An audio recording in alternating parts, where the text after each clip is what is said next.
Paulus di hadapan Felix. 5 hari kemudian, datanglah imam besar Ananias bersama-sama dengan beberapa orang tua-tua dan seorang pengacara bernama Tertulus. Mereka menghadap wali negeri dan menyampaikan dakwaan mereka terhadap Paulus.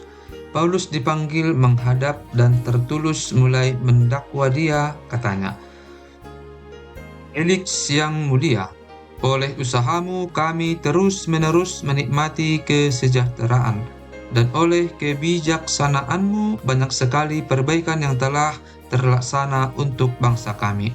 Semuanya itu senantiasa dan di mana-mana kami sambut dengan sangat berterima kasih. Akan tetapi, supaya jangan terlalu banyak menghabiskan waktumu, aku minta supaya engkau mendengarkan kami sebentar dengan kemurahan hatimu yang terkenal itu.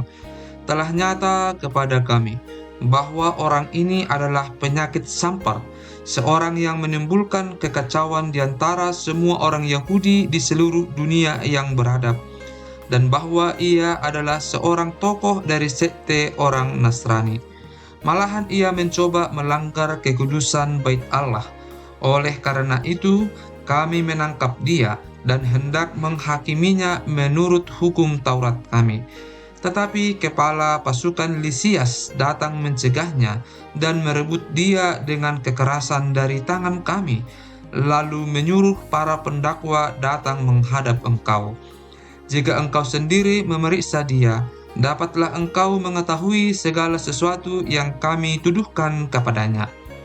Dan juga orang-orang Yahudi menyokong dakwaan itu dengan mengatakan bahwa perkara itu sungguh demikian. Lalu wali negeri itu memberi isyarat kepada Paulus bahwa ia boleh berbicara.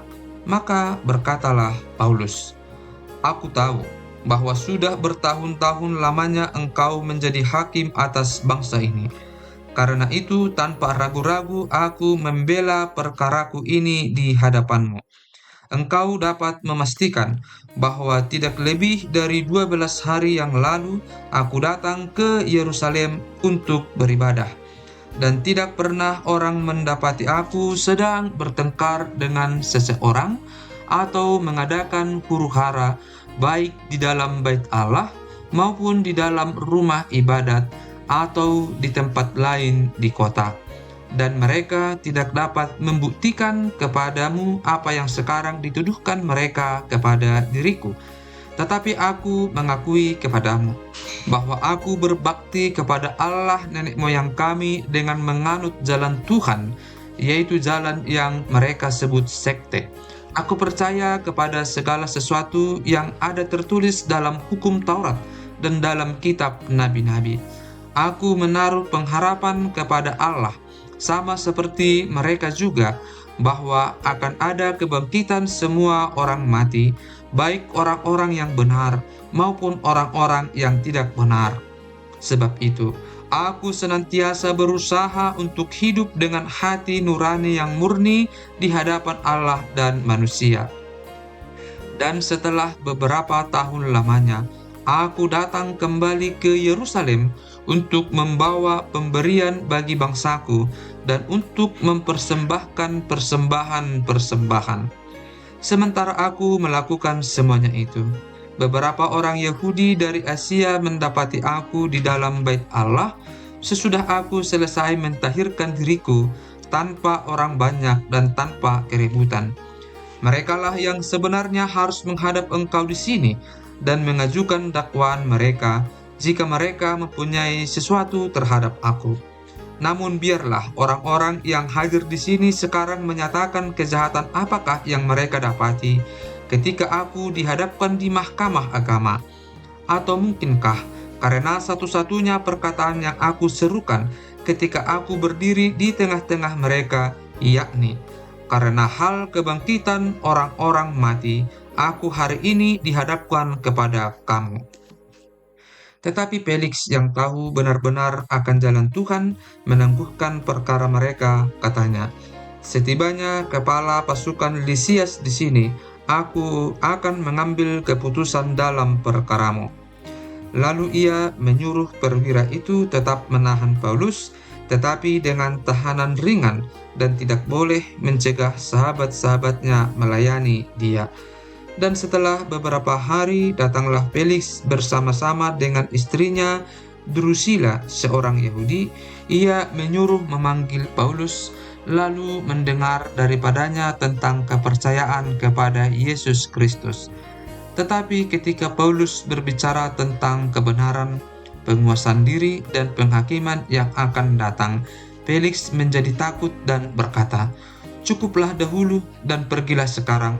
Apabila ada kesempatan baik, aku akan menyuruh memanggil engkau." Sementara itu ia berharap bahwa Paulus akan memberikan uang kepadanya.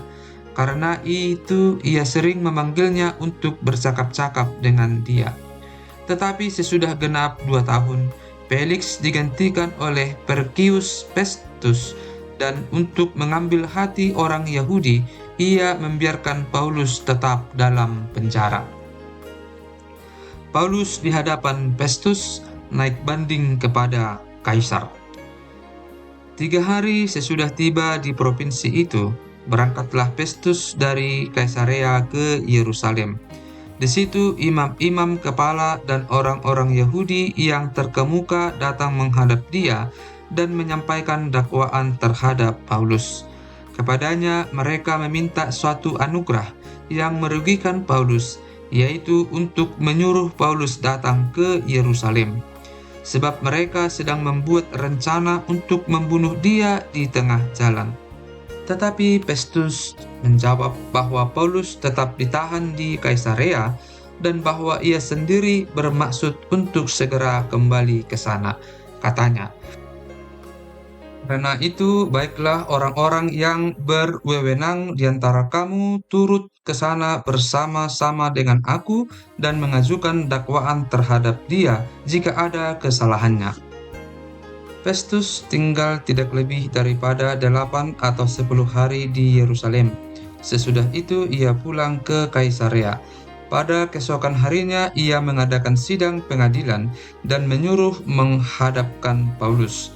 Sesudah Paulus tiba di situ, semua orang Yahudi yang datang dari Yerusalem berdiri mengelilinginya, dan mereka mengemukakan banyak tuduhan berat terhadap dia yang tidak dapat mereka buktikan. Sebaliknya Paulus membela diri, katanya, "Aku sedikit pun tidak bersalah, baik terhadap hukum Taurat orang Yahudi maupun terhadap Bait Allah atau terhadap Kaisar." Tetapi Festus yang hendak mengambil hati orang Yahudi menjawab Paulus, katanya, "Apakah engkau bersedia pergi ke Yerusalem supaya engkau dihakimi di sana di hadapanku tentang perkara ini?" Tetapi kata Paulus, "Aku sekarang berdiri di sini di hadapan pengadilan Kaisar, dan disinilah aku harus dihakimi. Seperti engkau sendiri tahu benar-benar, sedikit pun aku tidak berbuat salah terhadap orang Yahudi. Jadi, jika aku benar-benar bersalah dan berbuat sesuatu kejahatan yang setimpal dengan hukuman mati, aku rela mati. Tetapi, jika apa yang mereka tuduhkan itu terhadap aku ternyata tidak benar, tidak ada seorang pun yang berhak menyerahkan aku sebagai suatu anugerah kepada mereka. Aku naik banding kepada Kaisar."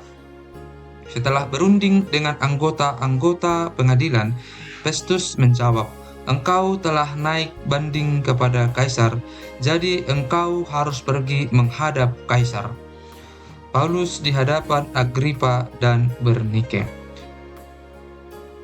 Beberapa hari kemudian datanglah Raja Agripa dengan Bernike ke Kaisarea untuk mengadakan kunjungan kehormatan kepada Festus.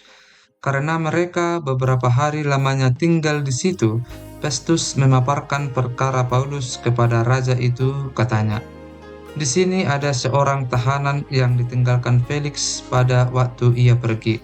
Ketika aku berada di Yerusalem, imam-imam kepala dan tua-tua orang Yahudi mengajukan dakwaan terhadap orang itu dan meminta supaya ia dihukum. Aku menjawab mereka bahwa bukanlah kebiasaan pada orang-orang Roma untuk menyerahkan seorang terdakwa sebagai suatu anugerah, sebelum ia dihadapkan dengan orang-orang yang menuduhnya dan diberi kesempatan untuk membela diri terhadap tuduhan itu. Karena itu mereka turut bersama-sama dengan aku kemari. Pada keesokan harinya, aku segera mengadakan sidang pengadilan dan menyuruh menghadapkan orang itu. Tetapi ketika para pendakwa berdiri di sekelilingnya, mereka tidak mengajukan suatu tuduhan pun tentang perbuatan jahat seperti yang telah aku duga. Tetapi mereka hanya berselisih paham dengan dia tentang soal-soal agama mereka dan tentang seorang bernama Yesus yang sudah mati, sedangkan Paulus katakan dengan pasti bahwa ia hidup. Karena aku ragu-ragu bagaimana aku harus memeriksa perkara-perkara seperti itu, aku menanyakan apakah ia mau pergi ke Yerusalem supaya perkaranya dihakimi di situ. Tetapi Paulus naik banding. Ia minta supaya ia tinggal dalam tahanan dan menunggu sampai perkaranya diputuskan oleh kaisar. Karena itu aku menyuruh menahan dia sampai aku dapat mengirim dia kepada kaisar. Kata Agripa kepada Festus, "Aku ingin mendengar orang itu sendiri." Jawab Festus, "Besok engkau akan mendengar dia." Pada keesokan harinya, datanglah Agripa dan Bernike dengan segala kebesaran, dan sesudah mereka masuk ke ruang pengadilan bersama-sama dengan kepala-kepala pasukan dan orang-orang yang terkemuka dari kota itu, Festus memberi perintah supaya Paulus dihadapkan. Festus berkata, "Ya Raja Agripa serta semua yang hadir di sini bersama-sama dengan kami.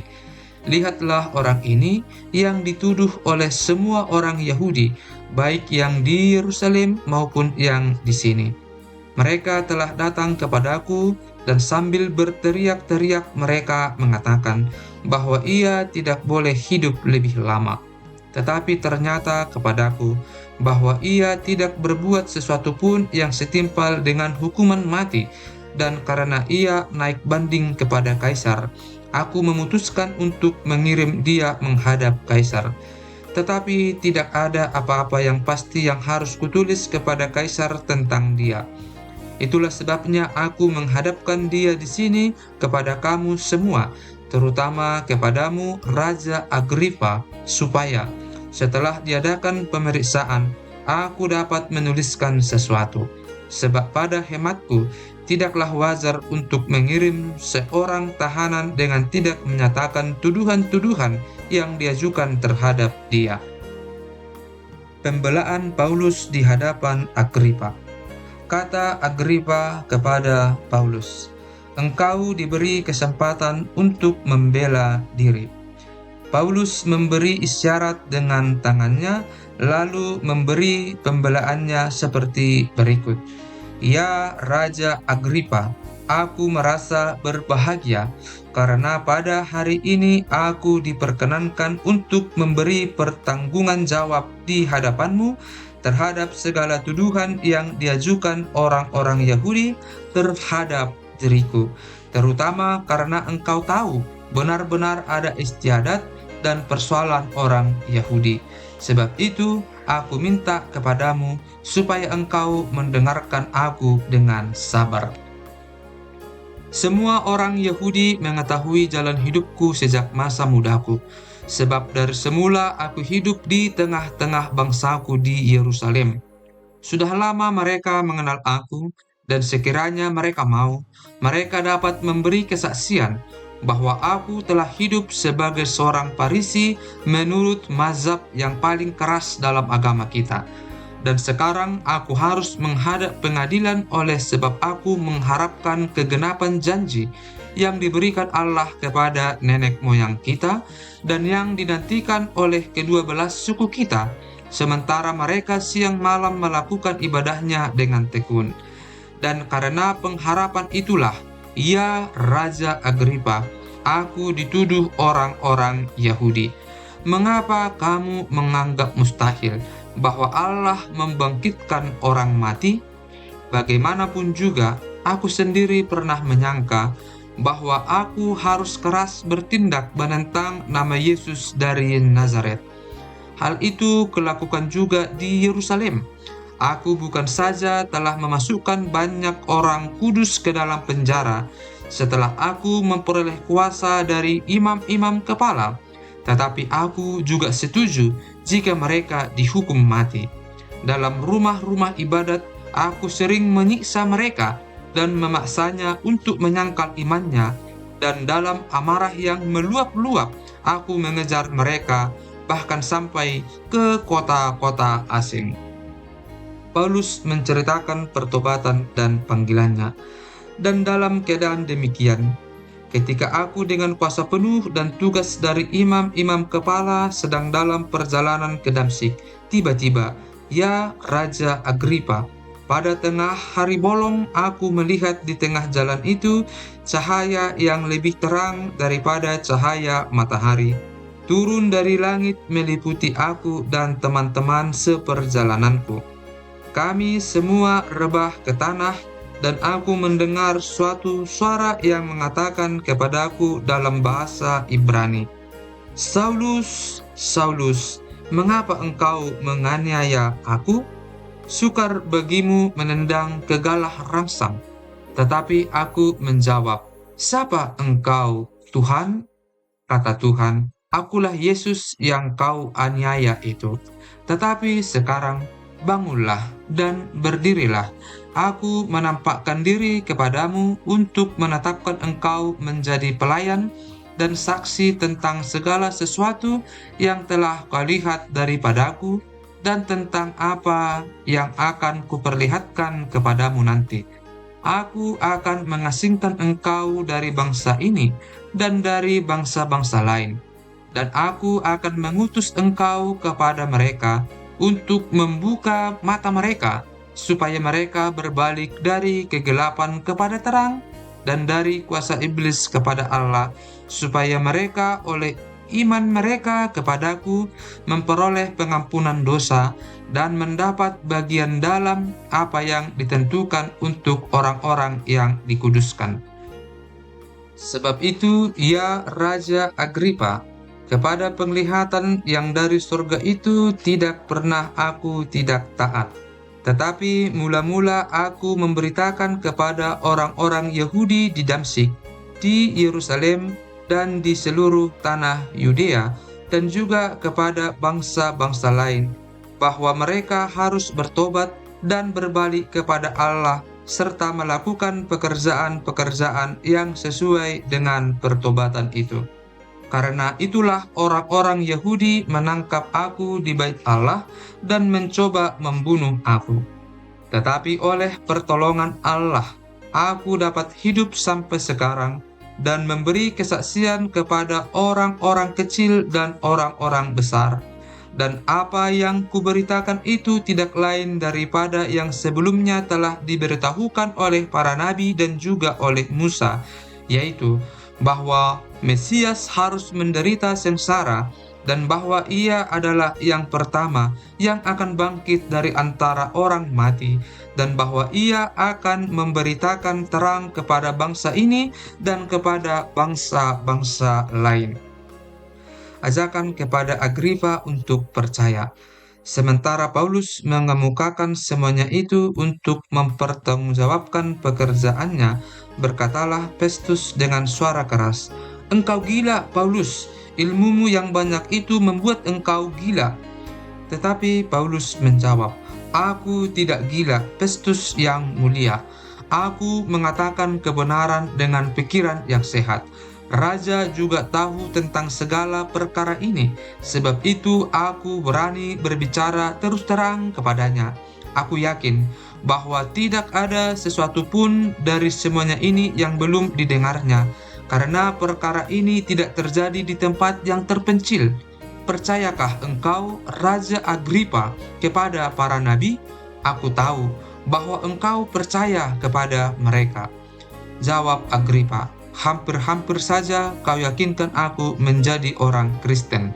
Kata Paulus, "Aku mau berdoa kepada Allah, supaya segera atau lama-kelamaan bukan hanya engkau saja, Tetapi semua orang lain yang hadir di sini dan yang mendengarkan perkataanku menjadi sama seperti aku, kecuali belenggu-belenggu ini. Lalu bangkitlah raja dan wali negeri, serta Bernike dan semua orang yang duduk bersama-sama mereka. Sementara mereka keluar, mereka berkata seorang kepada yang lain, "Orang itu tidak melakukan sesuatu yang setimpal dengan hukuman mati atau hukuman penjara." Kata Agripa kepada Festus, "Orang itu sebenarnya sudah dapat dibebaskan, sekiranya ia tidak naik banding kepada Kaisar."